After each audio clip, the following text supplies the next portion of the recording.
গানাং যথা Ganga. DJ Bapi. তাহলে শ্রেষ্ঠ নদী কোনটা? আমা নীল নদ যারা পড়াশোনা করে তারা জানে, ওই 7-8 বইয়ে বেশিরভাগ থাকে। লম্বাই বড় কোন নদী? লম্বাই বড় নীল নদ, আর চওড়াই বড় আমাজন, তাই না? পড়েছে সবাই, পড়েছেন, হয়তো ভুলে গেছে, সব কিছু তো মনে থাকে না সব সময়, তাই না? লম্বাই বড় হচ্ছে নীল নদ আর চওড়াই বড় আমাজন। কিন্তু এই আমাজন নদী শ্রেষ্ঠ হলো না, নীল নদও শ্রেষ্ঠ হলো না, শ্রেষ্ঠ হলো গঙ্গা নদী। কেন? এই গঙ্গা হচ্ছে বাবা স্বয়ং ভগবানের চরণতল থেকে গঙ্গার সৃষ্টি। গঙ্গার বিশ্রাম হলো ব্রহ্মার কমণ্ডলতে, আর গঙ্গার বিশ্রাম স্থল হলো শিবের জটায়, মিলন স্থল। গঙ্গার মিলন স্থল হলো শিবের জটায়। এইবার গঙ্গা নদী কি জলের কাজ কি নিচের দিকে বয়ে যাওয়া, তাই না? উঁচু থেকে নিচের দিকে বয়ে যাওয়া। আচ্ছা, এখানকার মায়েরা বাবারা কথা বলতে পারেন তো? বাবারা কথা বলতে পারেন? একটু জোর করে হ্যাঁ হু দিতে হবে, না হলে সেই আগেকার দিনে দাদু ঠাকুমারা বলতো না, গল্প বলতে পারি কিন্তু হ্যাঁ হু দিতে হবে, না হলে গল্প বলি আশা মেটে না। হ্যাঁ হু দিতে হবে, কেমন? ও মায়েরা শুনেছেন? একটু হ্যাঁ হু দিতে হবে গল্প শুনতে গেলে। এখানে এসেছি মানে কি ভগবানের কথা একটু গল্প হবে, তাই না? আলোচনা হবে, তা একটু হ্যাঁ হু দিতে হবে। দেবেন তো? নাকি আমার উপরে রাগ করে বসে আছেন যারা আধি? তা দেখুন, আজকের বলছে যে নিম্না গানাং যথা গঙ্গা, গঙ্গা নদী শ্রেষ্ঠ। কেন না দেখুন, এই যে আমরা কীর্তন করছি বাবা, এই যে গান করছি, গানের একটা সুর আছে, তাল লয় ছন্দ আছে, তাই না? গানটা যদি আমি সুরে গাই শুনতে ভালো লাগবে, প্রাণ পাবে। আর যদি সুরটা বেসুরো হয়ে যায় তাহলে কি হবে? ভালো লাগবে শুনতে? ভালো লাগবে না। আজকে দেখুন গঙ্গা নদীর সৃষ্টি হলো কোথা থেকে? একদিন মা নারদ মুনি, দেবর্ষি নারদ, বিনা যন্ত্রটা বাজাতে বাজাতে, যত সব ভুলভাল গান গাইতে গাইতে স্বর্গ থেকে ভ্রমণ করছে চারিদিকে, ঢেকির উপরে চড়ে ভ্রমণ করছে। এইবার যারা গান বাজনা করি তারা জানে এই গানের কিছু রাগ আছে, কিছু রাগিনী আছে। 6 রাগ 36 রাগিনী বাবা, 2-1টা নয়, 6 রাগ 36 রাগিনী। এইবার নারদমুনি যখন বীণা যন্ত্রটা বাজাতে বাজাতে ভুলভাল গান করছে, তখন ওই যে যত রাগ রাগিনী আছে না, সব মাথা ঘুরে ঘুরে পড়ে যাচ্ছে। মা সবাই মাথা ঘুরে ঘুরে পড়ে যাচ্ছে। এখন নারদমুনি ওই ঢেকিতে আস্তে আস্তে দেখছে কারা যেন মাথা ঘুরে ঘুরে পড়ে যাচ্ছে, কারোর বা হাত খসে যাচ্ছে। আমা আজকের নারদ তাদেরকে জিজ্ঞাসা করছে, তোমাদের কি হয়েছে? চিনতে পেরেছে এরা রাগ রাগিনী। বলছে, এই আশা বড়ি, তোর কি হয়েছে? তুই এমন লটিয়ে লটিয়ে পড়ছিস কেন? হ্যাঁ রে ভৈরব, তোর কি হলো? তুই মাথা ঘুরে ঘুরে পড়ে যাচ্ছিস কেন? তোদের কি হয়েছে? জিজ্ঞাসা করছে, এই ভূপালি তোর কি হয়েছে? তোরা এমন করছিস কেন?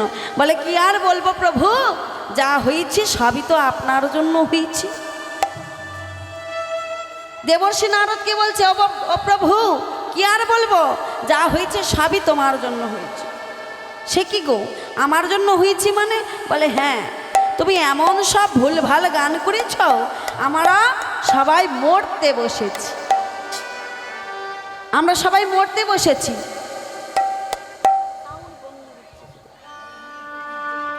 তাই কি হয়েছে মা? বলছে, তাহলে এখন তোমাদের বাঁচার উপায়, বাঁচবে কেমন করে? বলে, বাঁচার উপায় শোনো, বাঁচার উপায় হলো কোনো শ্রেষ্ঠ গায়ক যদি গাইতে পারে, কোনো শ্রেষ্ঠ গায়ক যদি গাইতে পারে, তাহলেই আমাদের এই হাত পা সব ঠিক হয়ে যাবে, আর মাথা ঘোরাও বন্ধ হয়ে যাবে, তবে আমরা সবাই বাঁচব। এখন গাইবে কে? নারদ তো মহাচিন্তায় পড়ে গেল। আমা একজন শ্রেষ্ঠ গায়ক আছে জানেন, সব থেকে শ্রেষ্ঠ গায়, ওই যে শ্মশানে মশানে পড়ে থাকে ছাই বর্ষমে কি, ওটা কে গো? কে বাবা? হ্যাঁ হ্যাঁ, ও দেখলে হবে না বাবা, ওর কোয়ালিটি আছে। শ্মশানে মশানে পড়ে থাকে বটে, ওর কোয়ালিটি আছে। সব থেকে শ্রেষ্ঠ গায়ক হলো আমার শিব ঠাকুর। এইবার বলছে যদি শিব ঠাকুর গায়ে, যদি ভালো গান গাইতে পারে তবে আমাদের প্রাণ ফিরি আমরা পাবো। বলে বেশ তাই হবে। এখন নারদ গিয়েছে শিবের কাছে। মামা, ও মামা। বলে কি হয়েছে?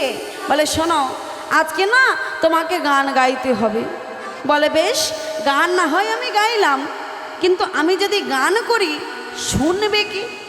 হ্যাঁ বাবা, শ্রেষ্ঠ গায়ক যদি হয় তার তো শ্রোতার দরকার আছে নাকি গো? মনে করুন আমি এই কীর্তন করছি আর আপনারা নিজেদের মধ্যে সবাই গল্প করছেন, ভালো লাগবে? তাহলে মান থাকে না শিল্পীর, তাই না? তাই দেখুন শিব ঠাকুর বলছে আমি গান না হয়ে গাইলাম, কিন্তু শুনবে কে? বলে তাই তো, শোনার লোক কোথায় পাবো? বলে যাও, চলে যাও। কার কাছে? নারায়ণের কাছে। তাহলে বাবা শ্রেষ্ঠ গায়ক হলো শিব ঠাকুর। শিব ঠাকুর আমার গাইবে, আর শ্রেষ্ঠ শ্রোতা হলো নারায়ণ। শুনবে কি? নারায়ণ। গাইবে আমার শিব ঠাকুর। এইবার নারদ কি করেছে? সব জোগাড় যন্ত্র করেছে। এখন শিব ঠাকুর গাইছে বাবা, প্রাণ দিয়ে গান গাইছে। গান গাইতে গাইতে হঠাৎ নারায়ণ মন দিয়ে কীর্তন শুনছে। কীর্তন শুনতে শুনতে তার সারা শরীরে অষ্টসাত্ত্বিক ভাবের উদয় হইল। অষ্টসাত্ত্বিক ভাবের উদয় হয়ে ঘামছে বাবা, সারা শরীরের ঘাম ঝরতে ঝরতে ঝরতে ঝরতে নারায়ণের দক্ষিণ চরণ দিয়ে পড়ে যায়, বয়ে যাচ্ছে সেই ঘাম। যখন মনে মনে চিন্তা করছে ব্রহ্মা, যদি এই ঘাম পৃথিবীর বুকে যায় তাহলে পৃথিবীর সৃষ্টি লয় হয়ে যাবে। তাই ব্রহ্মা কমণ্ডলটা পেতে দিলেন। কমণ্ডল, সেই কমণ্ডলও ধরে রাখতে পারছে না গঙ্গার জলকে, উপচে পড়ছে গঙ্গার জল। শিব ঠাকুর কি করলেন? আজকের জটা পেতে দিয়েছে, জটা পেতে দিয়েছে। তাহলে গঙ্গার সৃষ্টি হলো ভগবান নারায়ণের চরণতল থেকে, আর বিশ্রাম স্থল হলো ব্রহ্মার কমণ্ডলতে, আর মিলন স্থল হলো শিবের জটায়। এই জন্য বাবা গঙ্গা নদী শ্রেষ্ঠ। তাই কি বলছে? নিম্না গানাং যথা গঙ্গা দেবতানাং অচ্যুত যথা। অচ্যুত শব্দের অর্থ হলো মা ধৈর্য। অচ্যুত শব্দের অর্থ হলো ধৈর্য। সব থেকে শক্তিশালী, সব থেকে ধৈর্যশালী ঠাকুর হলো আমার নারায়ণ। সেই জন্য তাকে অচ্যুত বলা হয়েছে, অচ্যুত মাধব নারায়ণ। তারপরে কি বলছি? বৈষ্ণবানাং যথা শম্ভু। আমা বাবা বলছে বৈষ্ণবানাং যথা শম্ভু। একটা আত্রা বৈষ্ণব নয়, এই নামগুলো শুনলেই ভগবানের কৃপা হয় বাবা। 12টি বৈষ্ণব আছে, 12টি বৈষ্ণব আছে, 12টি, একটা আত্রা নয়। আচ্ছা, বৈষ্ণবের লক্ষণ কি বাবা? বৈষ্ণবের লক্ষণ কি? কি থাকে বৈষ্ণবদের? কি থাকলে আমরা বুঝি যে ইনি বৈষ্ণব? কপালে ঊর্ধ্বকুণ্ডক তিলক থাকবে, গলায় তুলসীর মালা থাকবে, ডোর কৌপিন বহির্বাস থাকবে, আর মাথায় মস্তকে টিকি বা শিখা, কীর্তনের ভাষায় যাকে বলা হয় শিখা থাকলে, এমন মানুষকে দেখলে মনে আমরা বলি তিনি পরম বৈষ্ণব। কিন্তু যে সারাদিন জিন্সের প্যান্ট পরে হরি হরি করে তিনি কি তাহলে বৈষ্ণব নয়? প্রশ্ন আমার এই জায়গায়, যে সারাদিন কর্মক্ষেত্রে কর্ম করে কিন্তু ভগবানের নাম করে সারাদিন, তিনি কি তাহলে বৈষ্ণব নয়? বলছে আগে মনটাকে তৈরি করো, মনটাকে আগে তৈরি করো। দেখো বলছে 12টি বৈষ্ণব আছে বাবা। 12টি বৈষ্ণব কি? বলছে স্বয়ম্ভু। প্রথমেই বললেন স্বয়ম্ভু। স্বয়ম্ভু মানে ব্রহ্মা। তারপরে বলছে শম্ভু। শম্ভু মানে শিব ঠাকুর। তারপরেই বলছে দেবর্ষি নারদ। তারপরে বলছে কুমার। তারপরে বলছে কপিল। তারপরে বলছে প্রহ্লাদ। তারপরে বলছে বলি রাজা, জনক রাজা, জনক রাজা মানে সীতা দেবীর বাবা। তারপরে বলছে মনু, ভীষ্ম, বয়ম মানে সুখদেব গোস্বামী, আর আরেকজন হচ্ছে যম রাজা, বয়ম, যম রাজা। এই 12টি বৈষ্ণব, কিন্তু এই 12টি বৈষ্ণবের মধ্যে সর্বশ্রেষ্ঠ হলো আমার শিব ঠাকুর। কি বাবা, শিব ঠাকুর পরম বৈষ্ণব তো? হ্যাঁ গো মা, শিব ঠাকুর পরম বৈষ্ণব তো? তা শিব ঠাকুর যদি পরম বৈষ্ণব হয়, তা আমরা যদি এটাই মনে করি যে বৈষ্ণবের লক্ষণ টিকি বা শিখা যদি হয়, শিব ঠাকুরের আছে টিকি বা শিখা? কোনোটা আছে? আছে কি? নাই। আপনারা মিলিয়ে নিন, ওই যে বসে আছে মিলিয়ে নিন, কি আছে? পা বরাবর জটা আছে। আচ্ছা, তিনি যদি সর্বশ্রেষ্ঠ বৈষ্ণব হবে, তার কি ডোরকৌপিন বহির্বাস আছে? আছে কি? কি পড়ে থাকে? বাঘ ছাল, বাঘ ছাল পড়ে থাকে বাবা। দেখুন আরো কি বলছি, তুলসীর মালা যদি বৈষ্ণবের লক্ষণ হয়, তাহলে তার গলায় কি থাকে? আছে? তুলসীর মালা আছে? নাই। কি আছে? হারের মালা, হারের মালা, রুদ্রাক্ষের মালা, তাই না?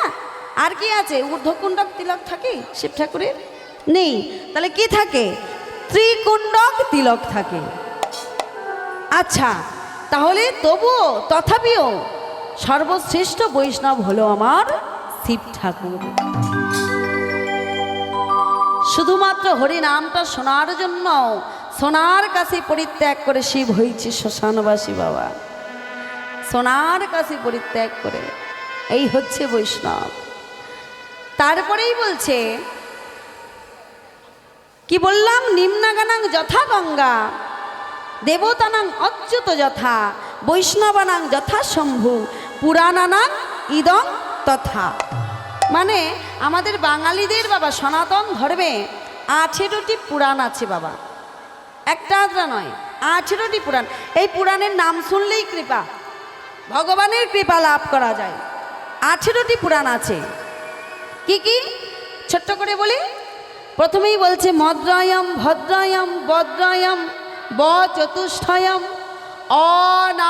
অনাপিলিঙ্গ ক। কিছু বোঝা গেল? কিছু বুঝলে বাবা? এবার ভেঙে বলি। বলছে মদ্রয়ম, ম দিয়ে 2টি পুরাণ, মৎস্য পুরাণ, মার্কণ্ডীয় পুরাণ। ভদ্রয়ম, ভ দিয়ে 2টি পুরাণ, শ্রীমদ্ ভাগবত গীতা আর ভবিষ্য পুরাণ। ব দিয়ে 3টি, ব চতুষ্ঠয়ম 3টি, ব্রহ্মপুরাণ, ব্রহ্মাণ্ড পুরাণ, ব্রহ্মবৈবর্ত পুরাণ। তারপরে আছে ব চতুষ্ঠয়ম, ব চতুষ্ঠয়মের 4টি, বায়ু পুরাণ, বিষ্ণু পুরাণ, বামন পুরাণ, বরাহ পুরাণ।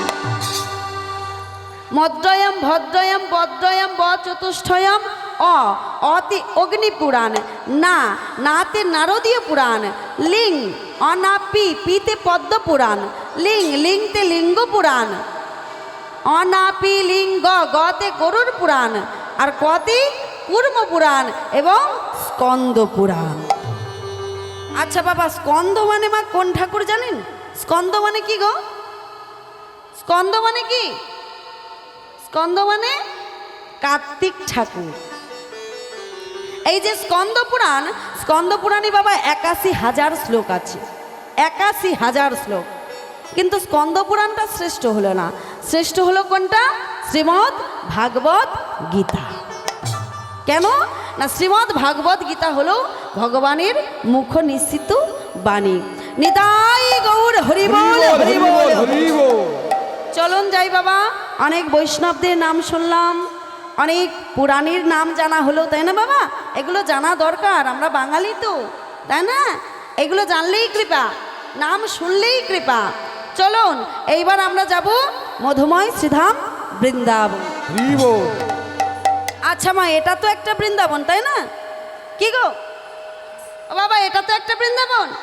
কারণ যেখানে হয় হরিনাম সংকীর্তন, যেখানে থাকে তুলসীর বন, যেখানে হয় আপনাদের মতো ভক্তের আগমন, সেই স্থানটি হয় মধুরাদপি মধুর মধুর মধুর বৃন্দাবন। তবে আজকে আমরা এই বৃন্দাবনে থেকে যাব সেই বৃন্দাবনী। কোন বৃন্দাবনে? যে বৃন্দাবনী আজও বাঁশি বাজে।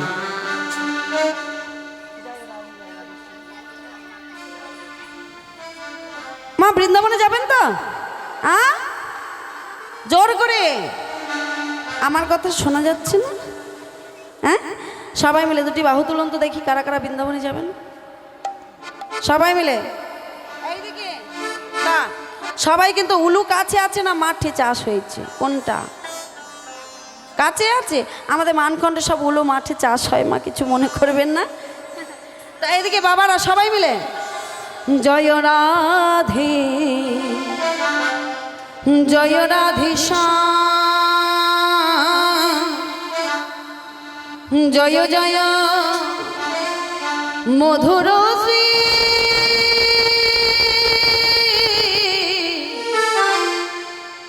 বৃন্দাবন ধাম। উলু ধরি বাজা। জয় রাধে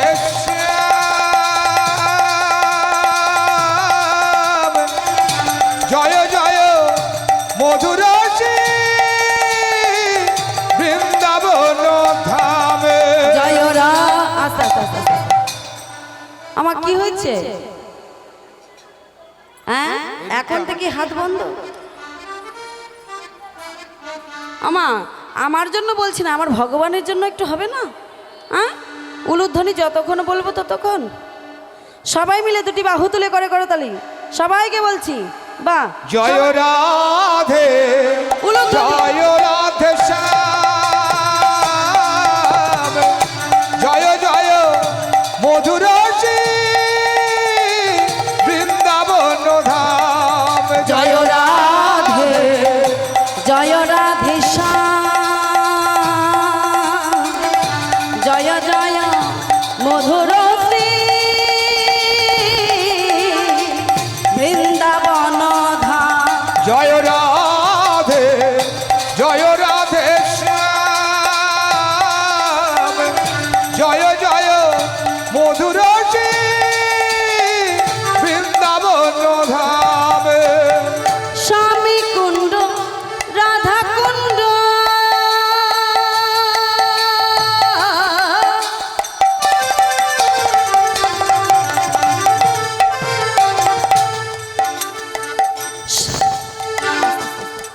আস্তে আস্তে আস্তে আস্তে। আচ্ছা মা, একদম কি ভালো লাগছে না? একদম ভালো লাগছে না? আচ্ছা, আপনারা যদি না সহযোগিতা করেন, আজকের দিনটার জন্য তো আমি আপনাদের কন্যা নাকি? কি গো, আজকের দিনটার জন্য আপনাদের কন্যা যদি এইভাবে কীর্তন করতে চুপচাপ বসে থাকতে পারতেন সবাই মিলে। শ্যামে কুণ্ড রাধা কুণ্ড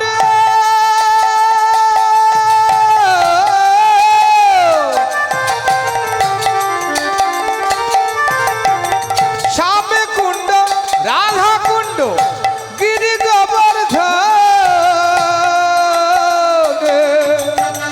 মধুর মধুর বংশী বাজে সেই তো বৃন্দাবন। জয় রাধে জয় রাধে শ্যাম জয় জয় মধুর বৃন্দাবন ধাম। জয় রাধে জয় রাধে শ্যাম জয় জয় মধুর শ্রী বৃন্দাবন ধাম। জয় রাধে জয় রাধে শ্যাম জয় জয় মধুর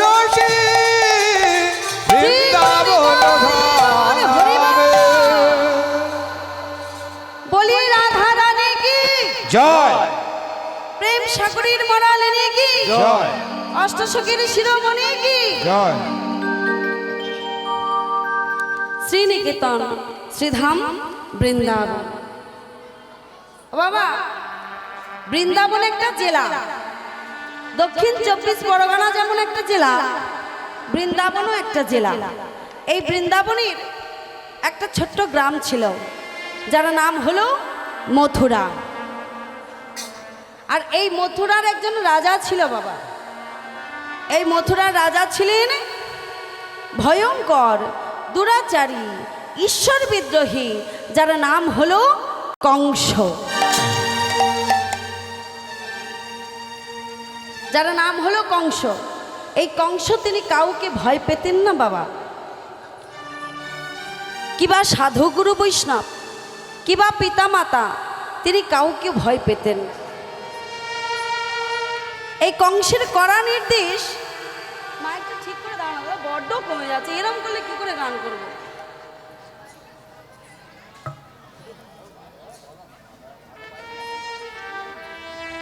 আজকের দেখুন, এই কংসের কড়া নির্দেশ ছিল বাবা যে তার রাজ্যে কখনোই হরিনাম কৃষ্ণ নাম করা যাবে না। আর যে হরিনাম করবে মা, তার জিহ্বাটিকে কেটে ফেলবে। যে হরিনাম লিখবে তার হাতটি কেটে ফেলবে। যে পায়ে হেঁটে কীর্তন শ্রবণ করতে যাবে তার পাটিকে কেটে ফেলবে। আর যার গৃহে হরিনাম সংকীর্তন হবে মা, তার গৃহে আগুন লাগিয়ে দেবে। এই ছিল কংসের নীতি। কিন্তু বাবা গো, ভগবান সবাইকে তো পরীক্ষা করে, তাই না বাবা? ভক্ত যারা হবে তারা কি ভগবানকে ছেড়ে থাকতে পারে গো? তারা কোনোদিন থাকতে পারে না। যেমন একটা সমুদ্রের ঢেউকে কোনো বালি চাপা দিয়ে বা কোনো পাথর চাপা দিয়ে, কোনো প্রাচীর দিয়ে আটকানো যায় কি? সমুদ্রের ঢেউকে আটকানো যাবে না।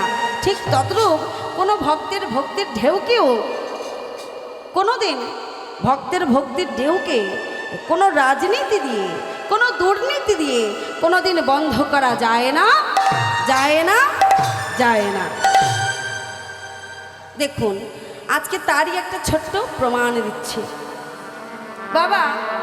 এই যে মহারাজ কংস, কংসেরই পিতা। কংস কিন্তু ভগবানকে ভালোবাসতেন না, কংস ঈশ্বর বিদ্রোহী। কিন্তু ওই কংসের পিতা, যার নাম হলো উগ্রসেন, এই উগ্রসেন কিন্তু ভগবানকে খুব ভালোবাসতেন মা। ছেলের ভয়ে, ছেলের অত্যাচারে গৃহেতে কোনোদিন ভগবানের মূর্তি প্রতিষ্ঠা করতে পারেনি, কিন্তু হৃদয় মাঝারি সবসময় তিনি কৃষ্ণ কৃষ্ণ কৃষ্ণ কৃষ্ণ নাম জপ করে মা।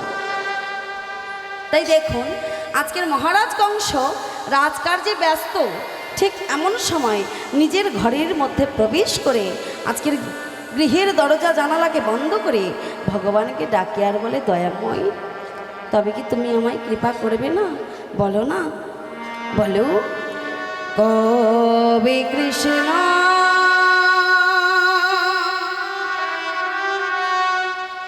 ধন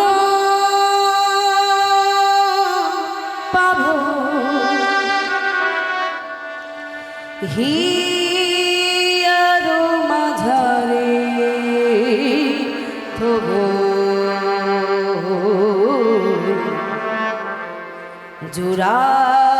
জুড়াইবে তাপিত পরাণ,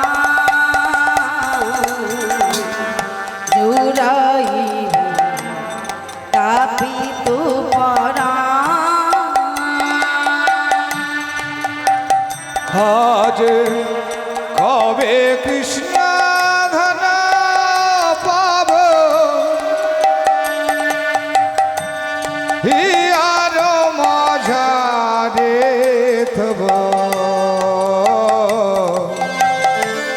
জুড়াইবে তাপিত পরাণ,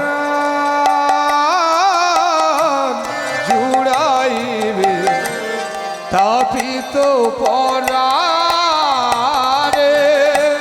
কবে কৃষ্ণ ধন পাব,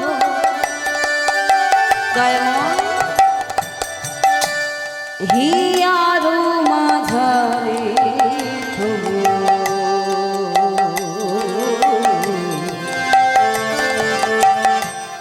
জুড়াইবে তাপিত পরাণ, জুড়াইবে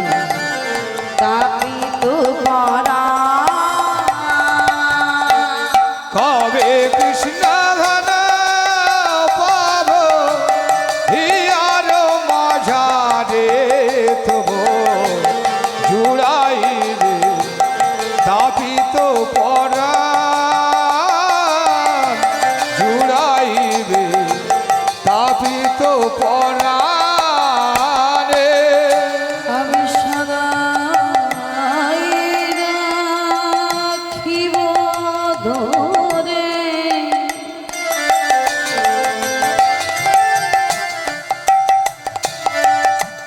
হিয়ার ভিতরে আমি সদা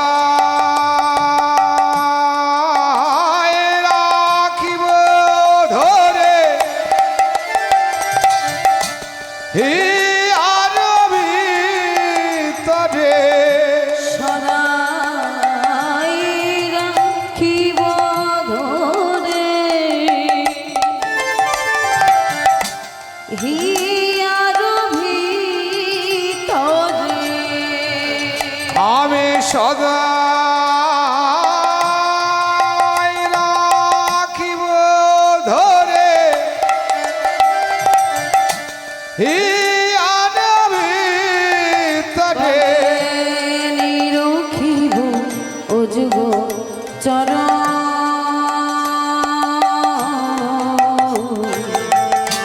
জোড়াইবে তাপিত পরাণ জোড়াইবে তাপিত পরাণে কবে কৃষ্ণ ধন পাব হিয়ার মাঝারে তব জোড়াইবে তাপিত পরাণ জোড়াইবে তাপিত পরাণে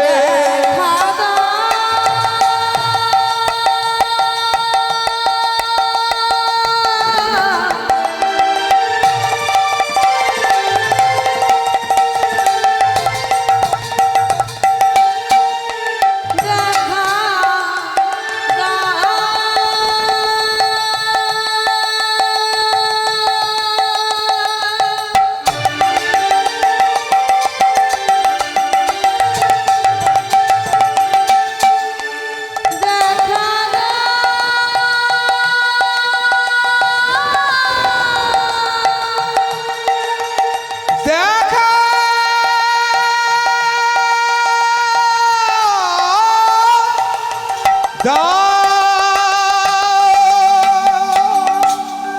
দয়াময় একবার কৃপা করে তুমি আমায় দেখা দাও দয়াময়। আমি জানি তোমায় ডাকলে নাকি পাওয়া যায় শুনেছি কানে। তাহলে দয়াময় আমি নিত্যদিন তোমায় ডাকি, দেখছো না ছেলের ভয়ে ছেলের অত্যাচারী গৃহেতে কোনোদিন আমি তোমার মূর্তি প্রতিষ্ঠা করতে পারিনি, কিন্তু আমি নিত্যদিন দুটি নয়নে জলের বরিশনে করি তোমায় ডাকি দয়াময়। তুমি একবার কৃপা করে এই অধমের কাছে এসে দেখা দাও ঠাকুর, তুমি একবার কৃপা করো দয়াময়। আমি শুনেছি তোমায় ডাকলে তোমায় পাওয়া যায়, তবে বলো না দয়াময় আমি কি কোনোদিন তোমার দেখা পাবো না? আমি কি তোমার কোনোদিন চরণে পাবো না? বলো না দয়াময়, বলে দাও। মাগো আজকের গৃহের দরজাটা বন্ধ করে নিরজনে বসে বসে ভগবানের নাম করছে, ভগবানকে মনের কথা জানাচ্ছে, কিন্তু মাগো যেখানে বাঘের ভয় সেখানেই তো সন্ধ্যা হয়। আজকের মহারাজ কংস রাজকার্য করছিল বাবা, রাজকার্য করতে করতে শুনতে পেল কে যেন তারই প্রাসাদে বসে কৃষ্ণ নামে করছে। তাই তো রাজকার্য করতে করতে রাজকার্য বন্ধ করে দিয়ে ছুটতে ছুটতে আসছে পিতার গৃহের দিকে, গিয়ে লাথি মেরে পিতার গৃহের দরজাটা ভেঙে ফেলেছে।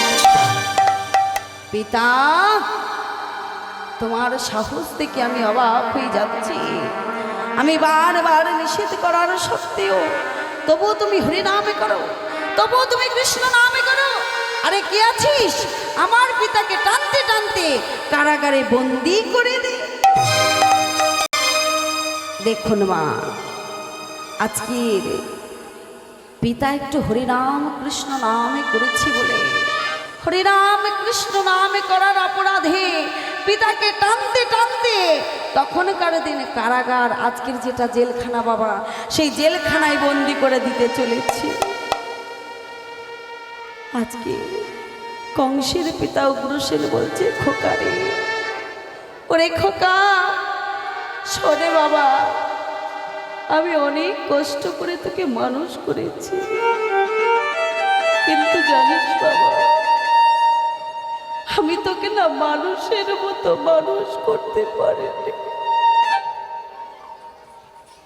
ও মা, যে সন্তানকে মানুষ করার জন্য আমার মায়েদের কত রাত জাগতে হয় মা, সারাদিন আমার বাবারা পরিশ্রম করে, মাথার ঘামে পায়ে ঝরি কিছু রোজগার করে মায়ের হাতে এনে তুলে দেয়, আর আমার মায়েরা নিজেরা না খেয়ে সন্তান খাবে তুলে রাখে গো, তাই না বাবা? কিন্তু দেখো আজকের কংসকেও কিন্তু উগ্রসেন কষ্ট করে মানুষ করেছে। মানুষ করলে কি হবে মা, মানুষের মতো তাকে তার মানুষ করতে পারেনি। তাই উগ্রসেন কংসের হাতটা ধরে বলছে, জানিস বাবা, জানিস আজকের তুই আমার বড় উপকার করলে বাবা, শহরে তোর ওই সংসারে কারাগারে অনেক টেনশন, অনেক চিন্তা, অনেক জ্বালা, অনেক যন্ত্রণা, এখানে যেতে পারবে না, এটা করতে পারবে না, কিন্তু তোর ওই লোহার কারাগারে আমি বসে বসে কি করবো জানিস বাবা? শোন বাবা, আমি মনে মোহনে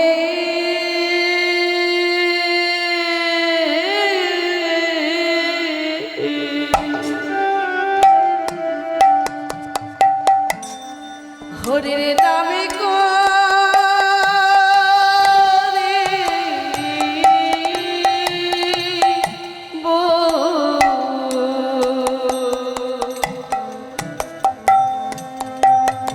আমি মনে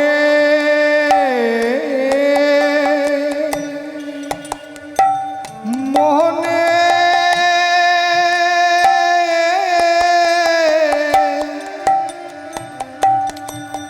হরির নাম করিব,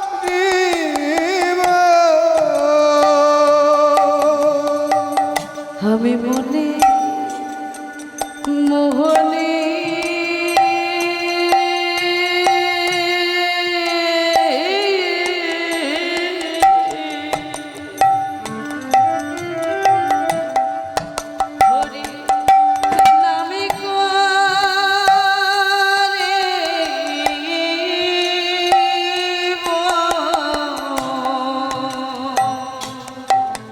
আমি মনে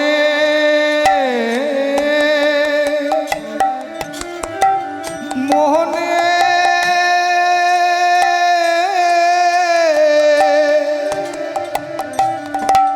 হরি নাম করিব,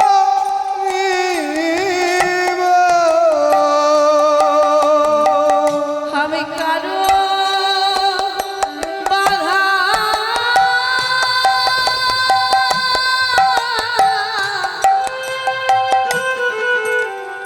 বাধা মানিব না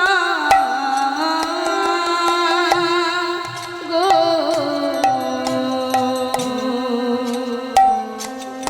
আমি মনে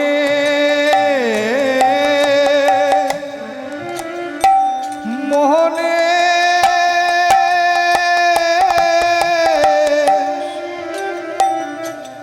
হরির নাম করিব, আমি কারো বাধা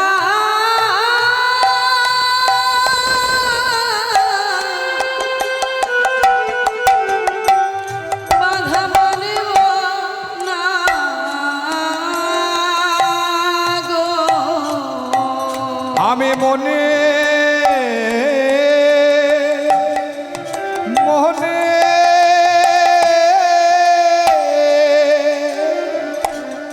হরির নাম করিব,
আমি মনে মোহনে হরি নাম করিব।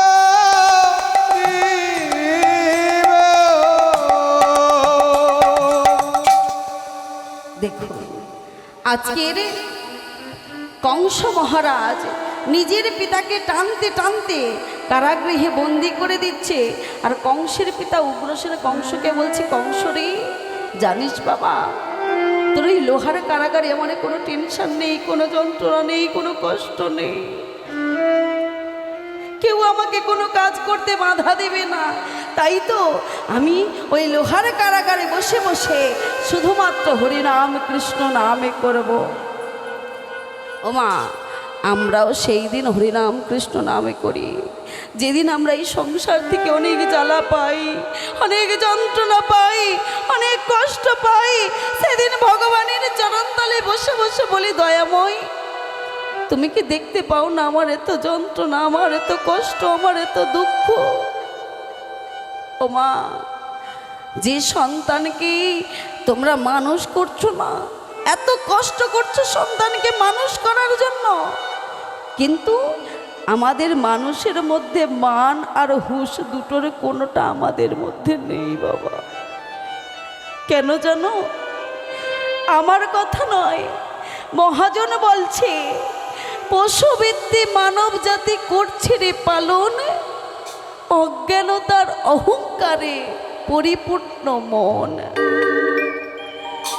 পাপ পুণ্য ভালো মন্দ পশু জানে না, আর এই মানব জাতি জেনেও তাহা মেনে চলে না।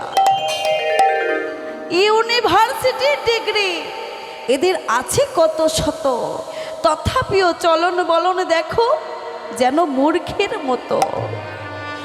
বাদরের আদর বেশি হচ্ছে সারা দেশে, পিতা মাতার সেবা ছেড়ে কুকুর কিনে পোষে।